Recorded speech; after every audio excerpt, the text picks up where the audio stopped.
Good morning student. आज की class में हम पढ़ेंगे सामाजिक विज्ञान राजनीति शास्त्र का पार्ट 2 चैप्टर 1 सत्ता की साझेदारी। ठीक है, इसका पार्ट 2। पार्ट 1 हम पढ़ चुके थे। पार्ट 1 में क्वेश्चन नंबर 7 तक हमने कंप्लीट कर लिया था, तो इसमें हम पढ़ेंगे पार्ट 2 को। चलिए पढ़ते हैं पार्ट 2 को, सत्ता की साझेदारी। देखिए क्वेश्चन जो हमारा है वो लिखा हुआ है कि श्रीलंका में जो पास हुआ था कानून 1950 में, ठीक है, उस कानून के अनुसार सिंहली लोगों के वर्चस्व के 3 कारण बताने हैं। किस तरह से सिंहली लोगों के वर्चस्व के, यहाँ पे शायद लिखा हुआ नहीं है, ठीक है, नहीं आया, आप लिख लीजिए 3 कारण बताइए। ठीक है, 3 कारण बताइए, ये आपको लिखना है यहाँ पे। तो श्रीलंका में पास हुए 1950 के कानून के अनुसार सिंहली लोगों का जो वर्चस्व था, तो सबसे पहला जो कारण था वो क्या था? तो सबसे पहला कारण था यहाँ पे सिंहली भाषा की श्रीलंका की राजकीय भाषा घोषित कर दिया गया। ठीक है, इस तरह से जो सिंहली लोगों का वर्चस्व था वो बढ़ गया। ठीक है, क्योंकि सिंहली जो भाषा थी उसको जब श्रीलंका की राजकीय भाषा घोषित कर दी गई तो तमिल लोगों की वहाँ पे उपेक्षा होने लगी। ठीक है, तमिल भाषियों को क्या होने लगी? उपेक्षा होने लगी। दूसरा कारण था कि सिंहली लोगों की शिक्षण संस्थाओं और सरकारी नौकरियों में भी प्राथमिकता दी गई। ठीक है, सिंहली लोगों को शिक्षण संस्थाओं और सरकारी नौकरियों में भी प्राथमिकता दी गई। तीसरा कारण यह था कि सिंहली लोगों को राजनीतिक प्रक्रिया में स्वतंत्र रूप से भाग लेने का अधिकार दिया गया। ठीक है, ये भी दिया गया अधिकार किसके द्वारा? श्रीलंका के द्वारा। चौथी चीज, यहाँ पे 3 ही कारण पूछे गए, चौथा कारण भी लेकिन लिख दिया गया है।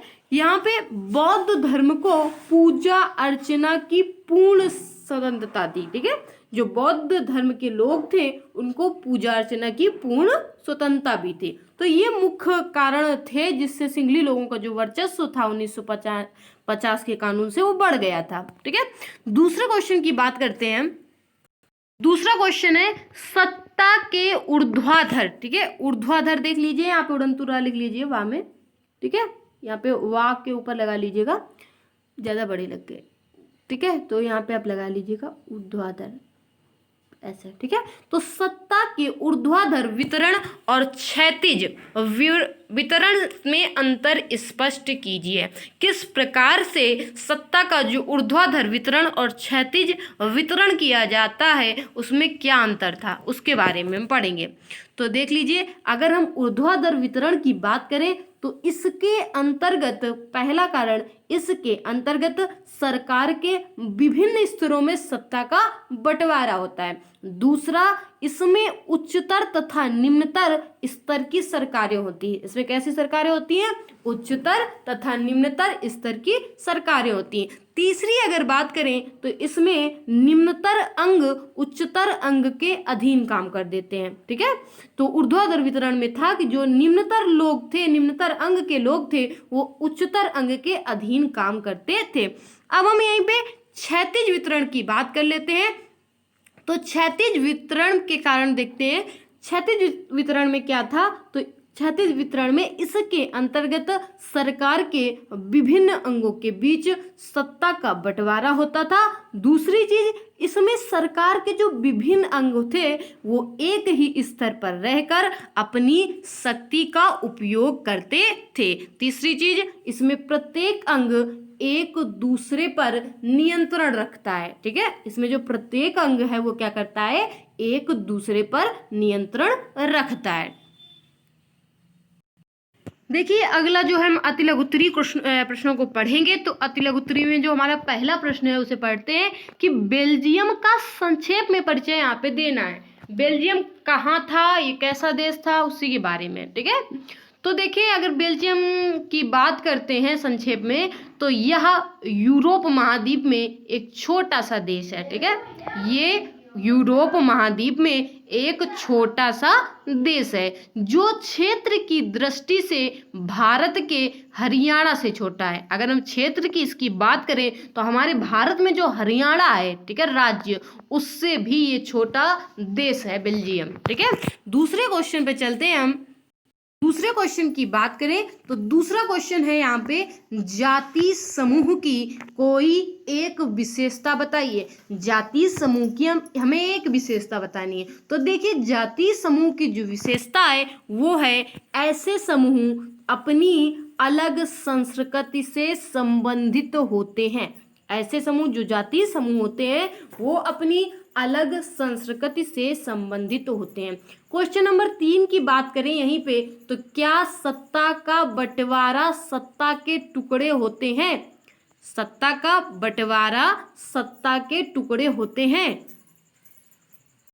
ये सत्ता की जो बांट है वो सत्ता की साझेदारी होती है। सत्ता की जो बांट है वही क्या होती है? सत्ता की साझेदारी होती है। ठीक है, सत्ता की बांट ही सत्ता की साझेदारी होती है, उसका टुकड़ों में बांट नहीं होता है। ठीक है, ये हमारा तीसरा क्वेश्चन था। चौथे क्वेश्चन को पढ़ते हैं। तो चौथा क्वेश्चन हमको दिए हुए कि गृह युद्ध किसे कहते हैं। ठीक है, गृह युद्ध की अगर बात करेंगे तो गृह युद्ध किसे कहते हैं? तो देखिए, किसी देश में सरकार जो हो वो विरोधी समूहों की हिंसक लड़ाई जो हो जाती है, ठीक है, किसी देश में सरकार और विरोधी समूहों की हिंसक लड़ाई होती है, वही गृह युद्ध होती है। वही क्या कहलाती है? गृह युद्ध। तो उसी को गृह युद्ध कहते हैं। दूसरी बात, हम अगले क्वेश्चन की बात करें तो हमसे पूछा गया है कि लेबनान की राजधानी कहाँ पर थी? तो लेबनान की जो राजधानी थी वो बेरूत में थी। कहाँ पे थी? बेरूत में। अगला क्वेश्चन देखते हैं। तो देखिए, ये हमने पढ़ा था अभी ऊपर कि विधान पालिका का क्या मुख्य कार्य है? तो विधान पालिका का मुख्य कार्य होता है कानून बनाना। क्या कार्य होता है? कानून बनाना। वहीं पर अगर कार्यपालिका की बात करें तो कार्यपालिका का मुख्य कार्य क्या होता है? तो कार्यपालिका का मुख्य कार्य होता है कानून लागू करना। ठीक है, विधान पालिका का जो कार्य होता है कानून बनाना, और वहीं पर अगर कार्यपालिका की बात करें तो कार्यपालिका का मुख्य कार्य होता है कानून लागू करना। ठीक है, कार्यपालिका का काम क्या होता है? कानून को लागू कर देना, और विधान पालिका का काम होता है कानून को बनाना। ठीक है, अगले क्वेश्चन की अगर बात करें तो क्वेश्चन नंबर 8 हमारा है, सामाजिक विभाजन का मुख्य आधार क्या है? तो यहाँ पे अगर सामाजिक विभाजन का मुख्य आधार की बात करें तो सामाजिक जो विभाजन किया गया है उसका जो मुख्य आधार है वो जातीयता है। ठीक है, जातीयता से ही सामाजिक विभाजन का मुख्य आधार बताया। क्यों? क्योंकि हम उसी से जानते हैं कि ये कुत्ते हैं। ठीक है, तो ये उन्हें हम लोग कुत्ता कहते हैं। हम जानते हैं कि ये भैंस है तो वो भैंस हम उनको कहते हैं सभी को। हम जानते हैं ये गाय हैं तो उनको जिस तरह से वो दिखती हैं, उनकी वेशभूषा सारी कुछ होती है, हम जानते हैं वो गाय हैं। और मनुष्य को हम जानते हैं कि ये मनुष्य है। छिपकली की प्रजाति को हम जानते हैं ये छिपकली है। तो ये सब किस आधार पर? जातीयता के आधार पर। ठीक है, चलिए आगे अगर बात करते हैं क्वेश्चन नंबर 9 की, तो क्वेश्चन नंबर 9 में बोला गया है कि श्रीलंका में तमिल लोग कुल जनसंख्या का कितना भाग है? तो श्रीलंका में जो तमिल लोग हैं वो कुल जनसंख्या का था, कितने थे? 18% थे। वहां पे जो कुल जनसंख्या थी उसके जो 18% थे वो थे श्रीलंका में रहने वाले तमिल लोग। अगले क्वेश्चन की बात करें तो अगला क्वेश्चन है हमारा, श्रीलंका में सिंहली जाति के लोग कुल जनसंख्या का कितना भाग है? श्रीलंका में सिंहली जाति के लोग कुल जनसंख्या का कितना भाग है? तो श्रीलंका में जो सिंहली जाति रहते थे वो लगभग कितने थे? 74% थे कुल जनसंख्या। तो वहां पे जितनी जनसंख्या थी उसका थे 74%। ठीक है, अगले क्वेश्चन नंबर 11 की हम बात करें तो देखिए क्वेश्चन नंबर 11 क्या है हमारा, सिंहली भाषी लोगों का संबंध किस धर्म से है? तो अगर हम बात करें कि सिंहली भाषी लोगों का धर्म जो विशेष रूप से था वो था बौद्ध धर्म। तो सिंहली जाति के जो लोग थे या सिंहली भाषा का प्रयोग करते थे वो बौद्ध धर्म से संबंधित थे। अगले क्वेश्चन की बात करें कि जो लेबनान में गृह युद्ध छिड़ा था उसका कारण क्या था, ठीक है। तो लेबनान में ईसाइयों और मुसलमानों में धर्म के आधार पर आपस में तनाव रहता था, इसी कारण से गृह युद्ध छिड़ गया था, ठीक है। अगले क्वेश्चन की बात करते हैं तो खलील लेबनान का राष्ट्रपति क्यों नहीं बन सका, ठीक है। जो खलील नाम का व्यक्ति था वो लेबनान का राष्ट्रपति क्यों नहीं बन, खलील नाम का जो व्यक्ति था वो लेबनान का राष्ट्रपति क्यों नहीं बन सकता था, क्वेश्चन ये हमारा था। तो देखिए बात करते हैं, तो देखिए जो खलील था लेबनान में विभिन्न जाति समूहों में हुए समझौते के अनुसार वहां का राष्ट्रपति मैरोनाइट पंथ का कैथोलिक हो सकता था। वहां पे ये नियम बना हुआ था, जो नियम बनाए गए थे, संविधान तो था नहीं वहां पे, लोकतंत्र तो था नहीं, ठीक है। तो वहां पे जो नियम बनाया गया था, कानून बनाया गया था, वहां पे ये था कि मैरोनाइट पंथ के लोग ही वहां पे जो कैथोलिक थे वही राष्ट्रपति बन सकते थे। अगले क्वेश्चन की बात करें तो अगला क्वेश्चन है कि खलील के पिता का किस धर्म से संबंध था। तो खलील के पिता का जो धर्म था वो था ऑर्थोडॉक्स ईसाई धर्म से। किस धर्म से? ऑर्थोडॉक्स ईसाई धर्म से संबंधित थे खलील के पिता, ठीक है। दूसरी बात करें तो खलील की माँ का किस धर्म से संबंध था। तो खलील की जो माँ थी वो थी सुन्नी मुसलमान, ठीक है। पिता थे ऑर्थोडॉक्स ईसाई धर्म से और माता थी उनकी सुन्नी मुसलमान, ठीक है। अगले क्वेश्चन की बात करते हैं तो क्वेश्चन जो हमारा था अगला कि श्रीलंका में सिंहली को एकमात्र राजभाषा कब घोषित किया गया था। किस सन में सिंहली को एकमात्र राजभाषा घोषित किया गया था। तो 1956 ईस्वी में, 1956 ईस्वी में सिंहली को एकमात्र राजभाषा घोषित कर दिया गया था। अगले क्वेश्चन की बात करते हैं। क्वेश्चन है हमारा इलम शब्द का क्या अर्थ है। तो देखिए इलम शब्द का अर्थ होता है, ये तमिल भाषा का शब्द होता है जिसका अर्थ होता है सरकार, ठीक है। इलम का अर्थ होता है सरकार। दूसरे क्वेश्चन की करते हैं बात, तो दूसरा क्वेश्चन हमारा है कि भारतीय समाज का सामाजिक विभाजन किस आधार पर है। तो भारत में सामाजिक विभाजन जातिवाद, लिंग असमानता एवं सामुदायिक विभाजन के आधार पर है, ठीक है। भारत में सामाजिक विभाजन जातिवाद, लिंग असमानता एवं सामुदायिक विभाजन के आधार पर है। अगले क्वेश्चन की बात करें तो आर्थिक समानता का क्या अर्थ है। आर्थिक समानता का अर्थ होता है कि धनी और गरीब लोगों के बीच बहुत ज़्यादा गहरी खाई का अंतर ना होना ही आर्थिक समानता कहलाती है। मतलब निर्धन और जो धनी लोग होते हैं उनके बीच में मतलब ज़्यादा गैपिंग ना हो, ज़्यादा अंतर ना हो, ठीक है, वही आर्थिक समानता कहलाती है। अगले क्वेश्चन जो हमारा आखिरी नंबर क्वेश्चन है अतिलघु उत्तरी का, उसकी बात करते हैं। तो देखिए क्वेश्चन क्या है, स्थानीय सरकार का क्या अभिप्राय है। स्थानीय सरकार की बात करें तो वे संस्थाएं जो स्थानीय लोगों द्वारा अपने प्रतिनिधि चुनकर बनाई जाती हैं, ठीक है। वे संस्थाएं जो स्थानीय लोगों द्वारा अपने प्रतिनिधि चुनकर बनाई जाती हैं, ये संस्थाएं स्थानीय समस्याओं का समाधान करती हैं तथा इन संस्थाओं के कारण प्रजातंत्र मजबूत होता है। यही है स्थानीय सरकार का अभिप्राय, ठीक है। तो ये हमारे कुछ अतिलघु उत्तरीय क्वेश्चन थे जिनको हमने पढ़ लिया है। अब हम कुछ बहुविकल्पी क्वेश्चनों को भी पढ़ लेते हैं। तो चलिए चलते हैं बहुविकल्पी प्रश्न पर। देखिए पहला क्वेश्चन क्या है उसकी बात करते हैं बहुविकल्पी प्रश्न का। तो पहला क्वेश्चन हमसे पूछा गया है कि श्रीलंका में आबादी का सबसे बड़ा हिस्सा किस प्रमुख सामाजिक समूह का है। तो श्रीलंका में आबादी का सबसे बड़ा हिस्सा है सिंहली लोगों का, ठीक है।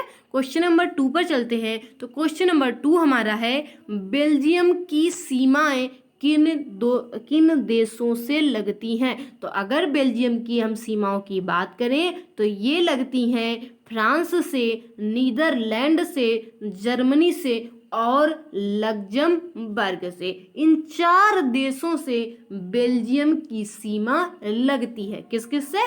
फ्रांस, नीदरलैंड, जर्मनी और लग्जमबर्ग से। क्वेश्चन नंबर 3 पर चलते हैं। क्वेश्चन नंबर 3 है हमारा 1970 से 1993 के बीच बेल्जियम के संविधान में कितनी बार संशोधन किए गए हैं?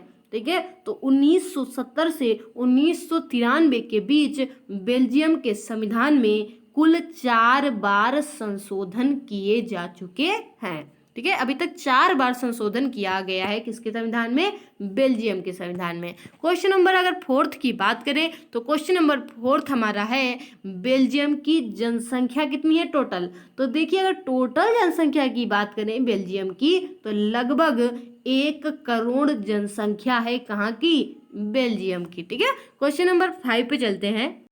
क्वेश्चन नंबर 5 है हमारा बेल्जियम में किस जाति समूह की सबसे अधिक आबादी है?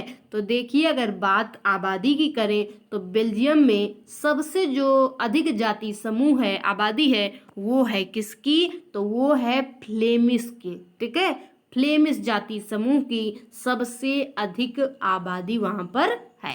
अगले क्वेश्चन को पढ़ते हैं। अगला क्वेश्चन है बहुसंख्यकवाद सिद्धांत के कारण किस देश में गृह युद्ध हुआ? ठीक है, बहुसंख्या जो वाद था सिद्धांत, उसके कारण किस देश में गृह युद्ध हुआ?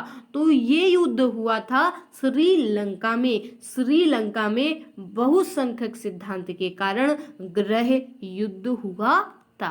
क्वेश्चन नंबर 7 की बात। नंबर 7 है हमारा सत्ता के क्षैतिज वितरण से क्या अभिप्राय है? पहला हमारा सत्ता का संघीय वितरण, दूसरा हमारा सत्ता का अलगाव वितरण, तीसरा हमारा कार्यपालिका, व्यवस्थापिका और न्यायपालिका में सत्ता का वितरण, चौथा है केंद्र और राज्यों के बीच बंटवारा। ठीक है, तो यहाँ पे जो राइट ऑप्शन होगा हमारा वो हो जाएगा कौन सा? 3rd नंबर, कार्यपालिका, व्यवस्थापिका और न्यायपालिका में सत्ता का वितरण। ठीक है, चलिए अगले क्वेश्चन पे चलते हैं।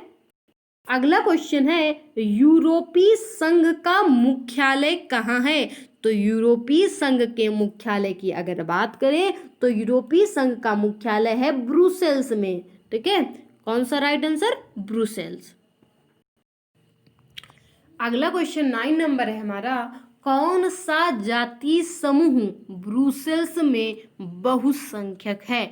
तो फ्रांसीसी जो भाषा बोलते हैं, फ्रांसीसी भाषा बोलते हैं, वो जाति समूह ब्रुसेल्स में बहुसंख्यक है।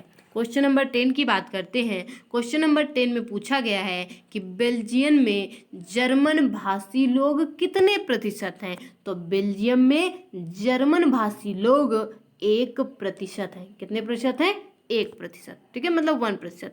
ठीक है, अगले क्वेश्चन की अगर बात करें, क्वेश्चन नंबर 11 है हमारा कि निम्न में से कौन सी भाषा को सन 1956 में श्रीलंका में राजभाषा का दर्जा दिया गया था? तो सिंहली भाषा को श्रीलंका में 1956 में राजभाषा का दर्जा दिया गया था। तो राइट हमारा विकल्प क्या होगा? सिंहली। ठीक है, क्वेश्चन नंबर 12 है हमारा बेल्जियम में सामुदायिक सरकार का चुनाव निम्न में से कौन करता है? तो बेल्जियम में सामुदायिक सरकार का चुनाव कौन करते हैं? एक ही भाषा बोलने वाले लोग करते हैं। सामुदायिक सरकार का चुनाव एक ही भाषा बोलने वाले लोग करते हैं। क्वेश्चन नंबर 13 की बात करते हैं। तो क्वेश्चन नंबर 13 में पूछा गया है कि बेल्जियम में फ्रांसीसी भाषा बोलने वाले लोगों का प्रतिशत कितना है? ठीक है, तो प्रतिशत पूछा गया है कि बेल्जियम में जो फ्रांसीसी भाषा बोलते हैं वो कितने % है? तो वो है 40%। कितने %?